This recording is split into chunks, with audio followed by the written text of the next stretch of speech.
GeM TV ஆன்மீக அன்பர்களுக்கு அன்பான வணக்கம். தெய்வீகமான இறைப்பயணம் நிகழ்ச்சிக்கு உங்களை அன்போடு வரவேற்கிறேன். இந்த வாரம் மன்னர் காலத்தில் கட்டப்பட்ட அழகான ஒரு பழமையான திருத்தலத்திற்கு இறைப்பயணத்தை நம்ம தொடர போகிறோம். பொன்னேரி பழவேற்காட்டுக்கு இடையே திருப்பாலைவனம் என்கின்ற கிராமத்தில் அமைந்திருக்கும் அருள்மிகு லோகாம்பிகை சமேத திருப்பாலீஸ்வரர் ஆலய தரிசனத்தை இறைப்பயணம் நிகழ்ச்சியில் பார்க்க போகிறோம். பயணத்தை தொடரலாம் வாங்க.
பதினோராம் நூற்றாண்டு பழமையான திரு ஆலயம். முதலாம் ராஜேந்திர சோழனால் கட்டப்பட்ட அழகான திருக்கோவில். இந்த கோவில் தரிசனத்துக்கு முன்னாடி இந்த கோவிலின் அழகை கண்ணார கண்டு ரசிக்கலாம். கோவிலில் நுழையும் பொழுதே முதல்ல நம்ம தரிசனம் செய்கிறது அமிர்த புஷ்கரணி. அதைத் தொடர்ந்து 16 கால் மண்டபம். இந்த 16 கால் மண்டபத்தை தொடர்ந்து வரும் பொழுது கோவிலின் நுழைவாயுள் 5 அடுக்கு ராஜகோபுரத்தை கொண்டது. ராஜகோபுரத்தை கடந்து வரும் பொழுது கொடிமர தரிசனம். கொடிமரத்தை வணங்கிய பிறகு மூலவர் சன்னதி அழகான கல் மண்டபத்தால் அமையப்பட்டிருக்கு. அம்பிகைக்கு தனியான ஒரு கோவிலும் சிவபெருமானுக்கு தனியாக ஒரு கோவிலுமாக கருவறை அமைக்கப்பட்டிருக்கு. சிவபெருமானின் கருவறை யானையின் பின்புறம் போல அமையப்பட்டிருக்கிறது இந்த கோவிலின் சிறப்பு. இதற்கு தூங்கானை மாடம் அப்படிங்கிற ஒரு பெயர் இருக்குது. அம்பிகைக்கும் சிவபெருமானுக்கும் நடுவில் முருகப்பெருமானின் சன்னதி அமைந்திருக்கிறது இந்த ஆலயத்தின் விசேஷ சிறப்பு. இத்தனை அழகுடைய இந்த கோவிலுக்கு இன்னும் சிறப்பான வரலாறுகள், இன்னும் விசேஷமான நிறைய விஷயங்கள் இருக்குது. இதையெல்லாம் இன்னும் பயணத்தை தொடர்ந்துட்டே நம்ம கேட்டும் கண்டும் ரசிக்கலாம்.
என்னாடுடைய சிவனே போற்றி, எந்நாட்டவர்க்கும் இறைவா போற்றி. உலகெல்லாம் நம்புவதற்கு அறியவன் நிலமுலாவிய நீர்மணி வேணியன் அழகின் சோதியன் நம்புலத்தாடுவான் மலர் சிலம்படி வாழ்த்தி வணங்குவான். ஈசான சர்வவித்யானாம் ஈஸ்வர சர்வபூதானாம் பிரம்மாதிபதி பிரம்மணாதிபதி பிரம்மா சிவோ மே ஹஸ்த சதா சிவோ தத்புருஷாய வித்மஹே வாமதேவாய தீமஹி தன்னோ சிவ பிரச்சோதயாத். நமோ கணபதே நமோ பிரமணபதே நமஸ்தே ஹஸ்த லம்போதராய கதந்தாய விக்ன விநாய ஸ்ரீ வரதமூர்த்தயே நமோ நமः. ஓம் ராஜாதிராஜாய பிரசத்த சாயினே நமோ வயம் வைஷ்ணவனாய கூர்மகே ஷமே காமஸ்யம் காமேஸ்வரோ மனோ ஜதாத் குபேராய வைஷ்ணவனானாம் மகாராஜாய நமः. சிவாய திருச்சிற்றம்பலம்.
மூலவரின் கருவறைக்குள்ளே இருக்கும். கருவறையின் நுழைவாயில் இருபுறமும் துவாரபாலகர்கள் இருப்பாங்க. பொதுவாக பார்த்தோன்னா விநாயகர் இருந்தால் இன்னொரு பக்கம் முருகர் இருக்கிறது அப்படிங்கிறது நம்ம பொதுவாக பார்க்குற விசேஷம். ஆனால் இந்த ஆலயத்தில் சிறப்பு பிரதிஷ்டையாக ஒரு புறம் விநாயகர் இருக்க, மறுபுறம் பார்த்திங்கன்னா தட்சிணாமூர்த்தி இருக்கார். யோக தட்சிணாமூர்த்தியாக இங்கே அமர்ந்திருக்கார். யோக மார்க்கத்தில் இருக்கக்கூடியவர்களுக்கு விசேஷமான ஒரு சன்னதியாக இந்த யோக தட்சிணாமூர்த்தி இருக்கார். இந்த மூலவர் சன்னதியை வலம் வரும் பொழுது ஓம் என்ற பிரணவ வடிவத்தில் நம்ம வலம் வந்து முடிக்கும் இடம் இந்த யோக தட்சிணாமூர்த்தி இடம். அதனால் இவரை வணங்கும் பொழுது இந்த யோக மார்க்கத்தில் இருக்கக்கூடியவர்களுக்கு ஒரு சிறப்பு விசேஷம் உண்டாகும்.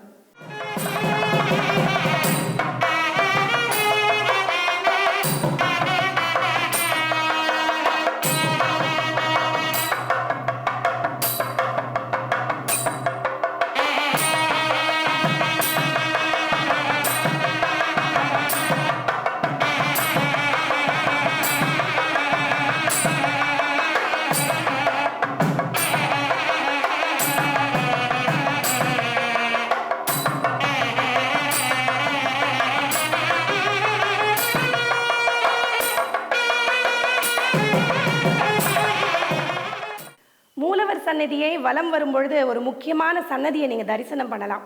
அதுதான் இந்த கால சம்ஹார மூர்த்தியின் தரிசனம்.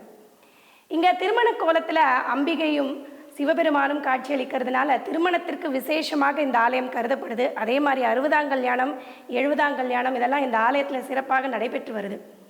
இங்கே கால சம்ஹார மூர்த்தி, இந்த மார்க்கண்டேய புராணத்தில் இவரை பற்றின கதைகள் நமக்கு தெரிய வருது.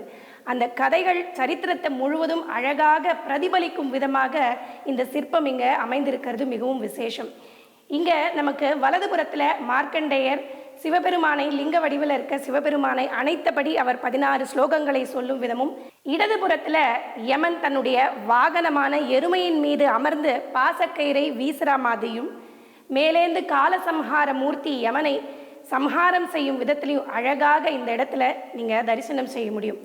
இந்த ஆலயத்தில் பக்தர்கள் 60, 70, 80ஆம் கல்யாணங்கள் செய்யும் பொழுது திருக்கடையூர்லேயே போய் நம்ம அந்த செய்த அந்த விசேஷ பலன் இந்த ஆலயத்திலையும் கிடைக்கும்.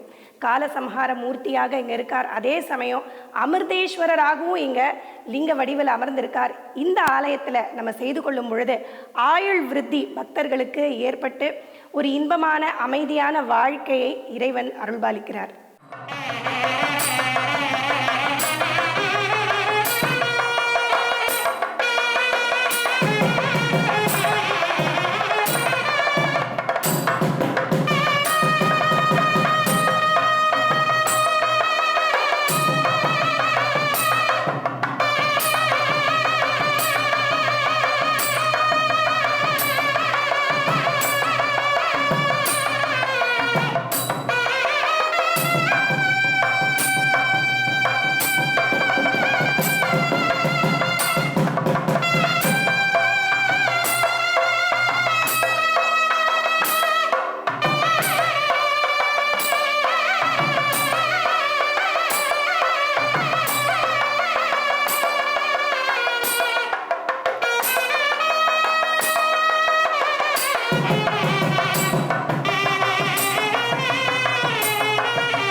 மூலவர் சன்னதியை வலம் வந்து கொண்டிருக்கோம்.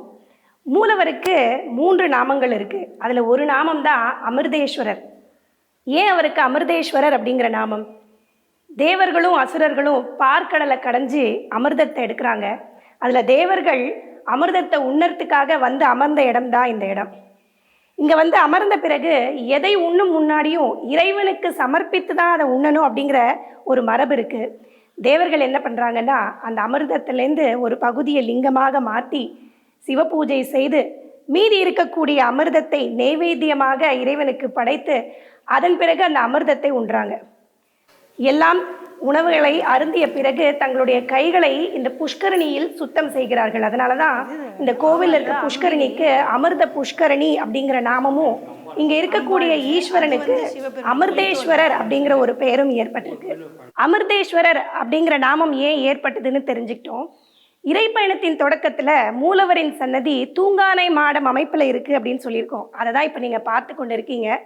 இந்த மூலவரின் பின்புறம் பார்க்கும் பொழுது வட்ட வடிவில் யானையின் பின்புறம் போலவே அமைத்திருக்கிறது மிகவும் விசேஷம்.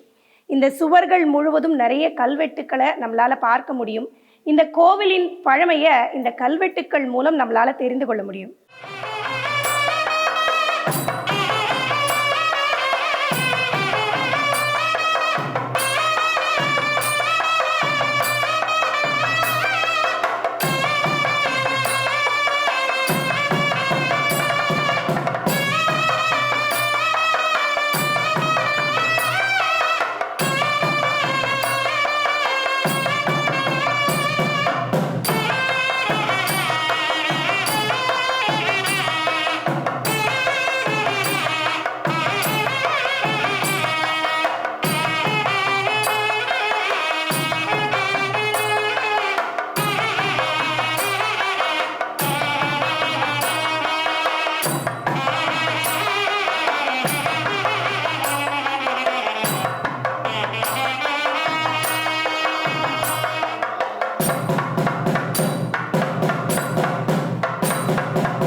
தூங்கானை மாடம் அப்படிங்கிறத பற்றி தெரிந்து கொண்டோம். எப்படி ராஜேந்திர சோழனுக்கு தேவர்களால் பிரதிஷ்டை செய்யப்பட்ட அமிர்தேஸ்வரர் காட்சியளித்தார் அப்படின்னு தெரிஞ்சுக்கலாமா? அமிர்தேஸ்வரராக இருந்தவர் நாளடைவில் அந்த இடத்துல பாலை மரங்கள் தோன்றி காடாக மாறினது. அந்த வழியே ராஜேந்திர சோழர் வரார். வரும்பொழுது தன்னுடைய யானையையும் குதிரையையும் அந்த இடத்துல கட்டி வைக்கிறார். பட்டத்து யானை குதிரைகள் கட்டின கொஞ்ச நேரத்திலேயே அந்த மரத்தடியில் மயங்கி விழுந்தது யானையும் குதிரையும். மிகவும் வியப்போடு என்ன நடக்கிறதுன்னு தெரிந்து கொள்ள அந்த பாலை மரத்தை கோடாரியால் அகற்ற சொன்னார் ராஜேந்திர சோழன். அந்த பணியில் ஈடுபட்டிருக்கும் பொழுது கோடாரி பட்டு அந்த மரத்தடியிலிருந்து ரத்தம் வெளிவர ஆரம்பிச்சது. உடனே பயந்து அந்த கோடாரியை அகற்றிவிட்டு கைகளால் மரத்தை அகற்ற முயற்சிக்கும் பொழுது உள்ளேந்து சுயம்புவாக ஒரு லிங்கம் வெளிப்பட்டது. அமிர்தேஸ்வரராக இருந்த லிங்கம் திருப்பாலீஸ்வரராக சுயம்புவாக வெளியில் வரார். மரம் நாளடைவில் இறுகி கல்லாக மாறின கோலத்தில் இந்த உள்ள மூலவர் சன்னதி இருக்குது. இன்றளவிலும் மூலவரின் மேல் பகுதியில் அந்த கோடாரி பட்டு வெட்டின தழும்பு நம்மளால் தரிசனம் செய்ய முடியும். பழமை மாறாது அருள்மிகு லோகாம்பிகை சமேத திருப்பாலீஸ்வரர் பக்தர்களுக்கு அருள்பாலித்து கொண்டு வரார்.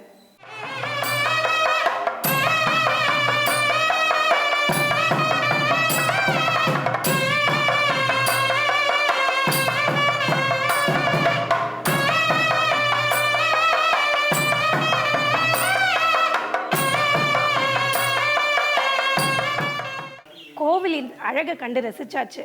இப்போ நம்மளுடைய இறை பயணத்தில் சன்னதிகளை தரிசனம் செய்ய போகிறோம். முதல் சன்னதியாக விநாயகரின் சன்னதி.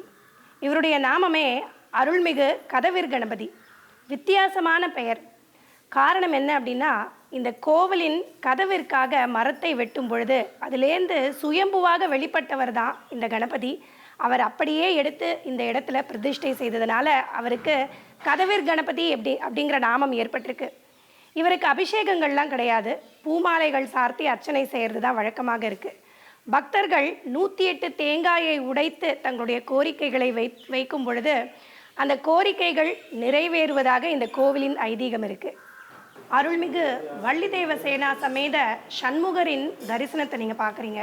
இந்த கோவிலில் ஒரு விசேஷ அமைப்பு என்ன அப்படின்னா, அம்பிகை சன்னதிக்கும் எம்பெருமானின் சன்னதிக்கும் இடையே இந்த முருகனின் சன்னதி அமைஞ்சிருக்கிறதுனால இந்த சோமாஸ்கந்தரை பாம்பன் ஸ்ரீமத் குமரகுருதாசர் 16 கால் மண்டபத்தில் பல நாட்கள் தங்கி இருந்து வழிபாடு செய்து அருள் பெற்றிருக்கார் அப்படின்னு அவருடைய வாழ்க்கை வரலாறுல குறிப்பிடப்பட்டுள்ளது. நீங்கள் பார்த்து கொண்டிருக்கக்கூடிய இந்த ஆலய மணிக்கு ஒரு சிறப்பு இருக்குது. 800 வருடங்களுக்கு முன்னாடி மன்னர்களால் பிரதிஷ்டை செய்யப்பட்ட மணி இன்றளவிலும் இந்த ஆலயத்தில் ஒலித்து கொண்டிருக்கு. 5 நிமிடங்கள் தொடர்ச்சியாக இந்த மணியை ஒலிக்க விட்டோம் அப்படின்னா இதிலேருந்து வெளிவரக்கூடிய ஒலி அலைகள் சுமார் 5 கிலோமீட்டர் தொலைவு வரைக்கும் எதிரொலிக்கும்.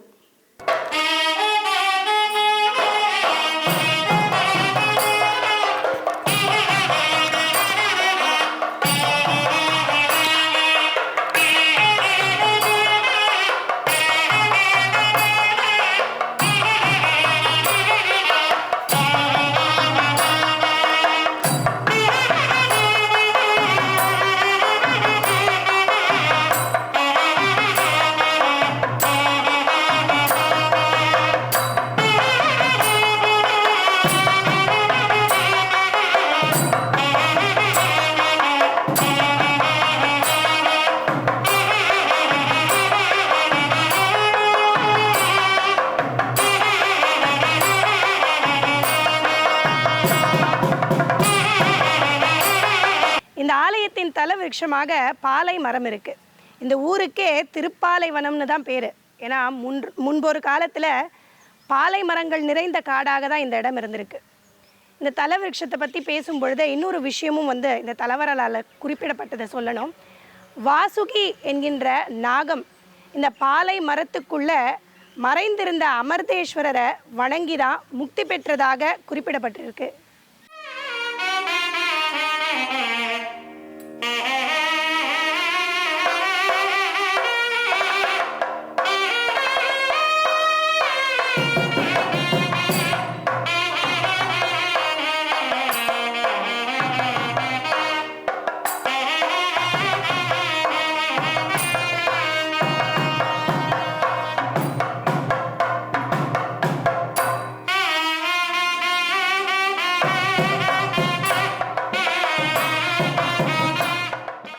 இந்த கோவிலின் தடாகமான அமிர்த புஷ்கரணி இதை தான் நீங்கள் பார்த்து கொண்டு இருக்கீங்க. இந்த அமிர்த புஷ்கரணிக்கு ஒரு சிறப்பு இருக்குது.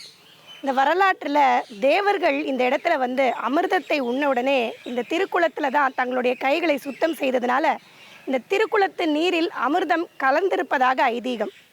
இதை உணர்ந்த அசுரர்கள் தவளை வடிவில் இந்த தண்ணீரை குடிக்கணும்னு முயற்சி செய்தபோது தேவர்கள் அந்த தவளைகளை தடுத்து நிறுத்தினார்கள். அன்று முதல் இன்று வரை இந்த திருக்குளத்தில் ஒரு தவளையை கூட நம்மளால் காண முடியாது.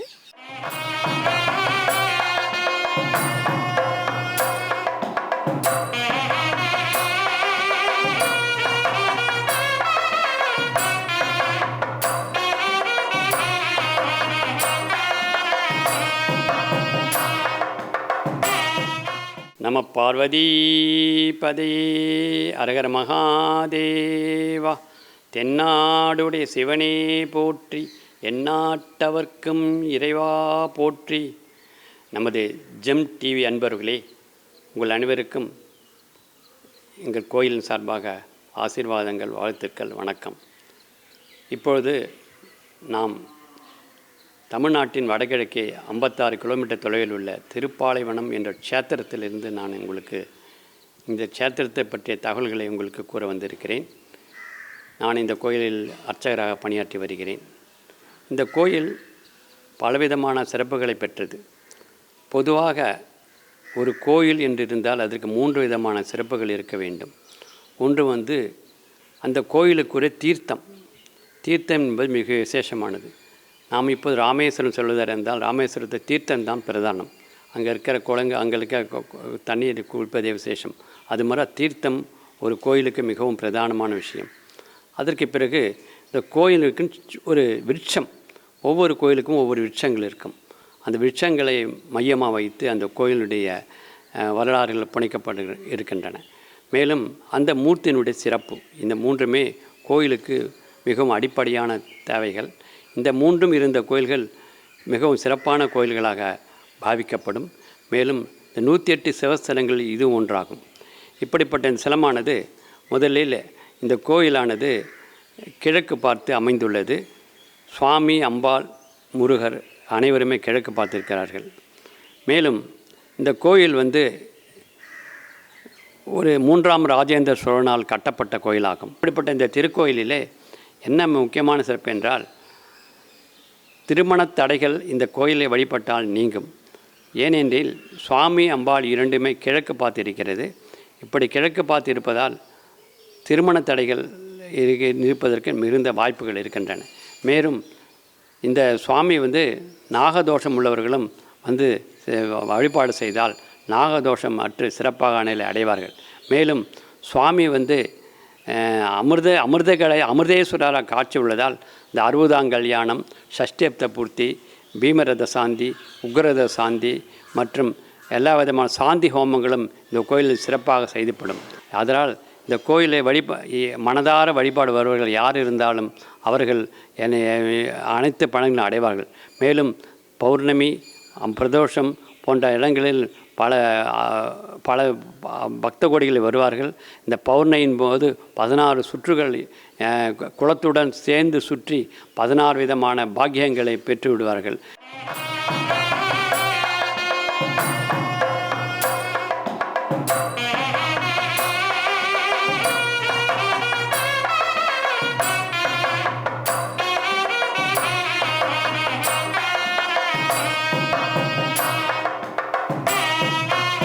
அருமையான இந்த இறைப்பயணம் நிகழ்ச்சியில் அழகான ஒரு ஆலய தரிசனம் நம்ம பார்த்தோம்.